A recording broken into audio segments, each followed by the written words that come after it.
Welcome back to my channel. We've all heard that the average millionaire has 7 different income streams. But do you know that there are also 7 different income types? These income types are earned income, interest income, profit income, dividend income, rental income, royalty income, and capital gains. In this video, I'll go over each one of them explaining what they are with real-life examples. These will help you with ideas on potential income streams that you can start even today. I'll also rate each income type from a scale of 1 to 10 on both how easy it is to set it up and then the earning potential as well. If you're ready, let's start with the first one. Number 1, earned income. Earned income is the money you receive from working, mostly as an employee for a company or working for a small business owner. This income includes wages, salaries, bonuses, and any other compensation received for your labor. As an example, I currently work as a finance manager at one of these top tech companies. I get a salary and company stocks as part of my compensation,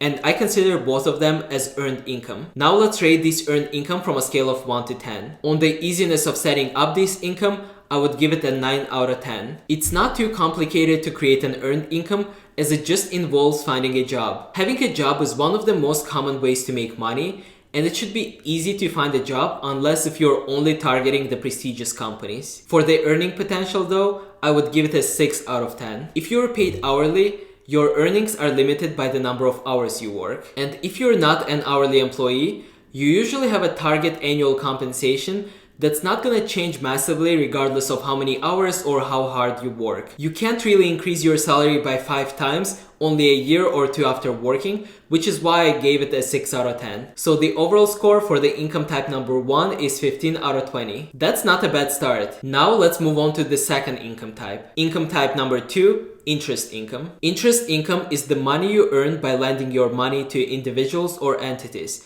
or in simple terms, giving a loan to somebody with interest. The most typical examples of interest income are usually savings accounts, bonds, or giving loans to your family and friends. Now let's rate interest income on the ease of setup and earning potential. I would give it a 10 out of 10 for the ease of setup. Opening a savings account at the bank or giving a loan to your family and friends is usually easy and straightforward. For the earning potential though, I would give it a 2 out of 10. The potential return is usually very small because it's considered as a lower risk investment. And you can make a lot more money if you invest in other opportunities like real estate or stocks. So the overall score of the income type number 2 is 12 out of 20. Now let's get into the third income type, which is profit income. Profit income is the money you make from starting and running your own business. It involves selling products and services, and the profit is what you keep after deducting all your business expenses from your sales. One easy example of the profit income is if you have an online store selling t-shirts. If you can sell a t-shirt for $20,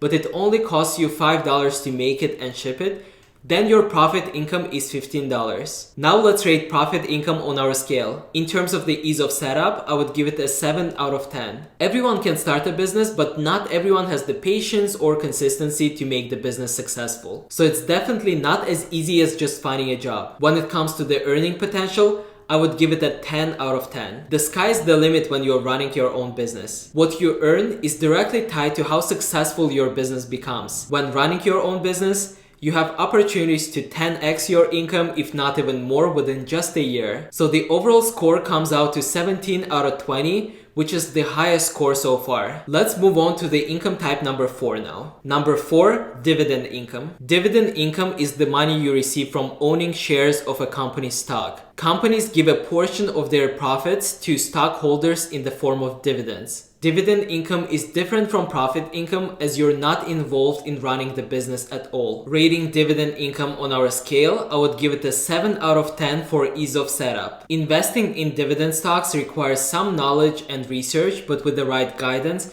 it's relatively easy to set it up. For the earning potential score, I would also give it a 7 out of 10. Successful long-term investments in dividend stocks can result in a steady income stream. And as you have more stocks, your dividends can also grow by a lot. But if you don't have much invested in stocks, your dividends will also be minimal without any earning potential. So the overall score for income type number 4 is 14 out of 20. Let's discuss the income type number 5 now. Number 5, rental income. Rental Rental income is the money you earn by having a rental property that you can lease. It could be a real estate property that you can find monthly tenants or put it on Airbnb. Or it can even be a car or equipment that you can rent out to people. Car rentals have been extremely popular in recent years, and there are even some apps where you can list your car on. Now let's rate the rental income on our scale. For the ease of setup, I would give it a 6 out of 10. Putting your properties or your cars on the rental platforms is relatively easy and straightforward,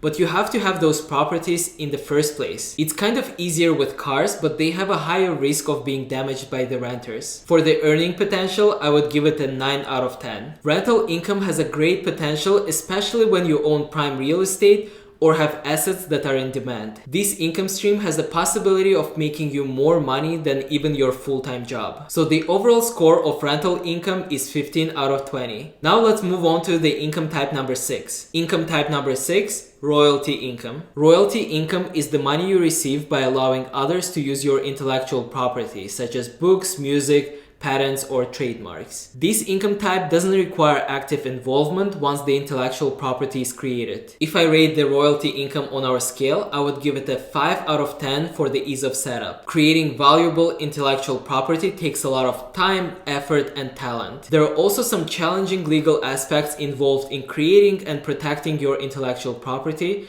so this income type is one of the most challenging ones to create. And for the earning potential, I would give it an 8 out of 10. If your intellectual property becomes popular, you can continue earning a lot of money for a long time. And that's really without much ongoing effort from your side. But I cannot give it a score higher than 8 because it's very challenging to create something that becomes so popular to make you a lot of money. Most of the non-popular intellectual property only make $1 to $5 to their owners a day. And finally, let's explore the income type number 7. Number 7 is capital gains. Capital gains are profits made from the sale of assets or properties like stocks, real estate, or other investments. The gains are the difference between the price you purchased something and the price you later sold it for. For example, if you purchased a house 5 years ago for $100,000 and you sold it this year for $200,000, your capital gains on the sale would be $100,000. For the ease of setup, I would give this income type a 7 out of 10. Investing in assets requires some knowledge and some money,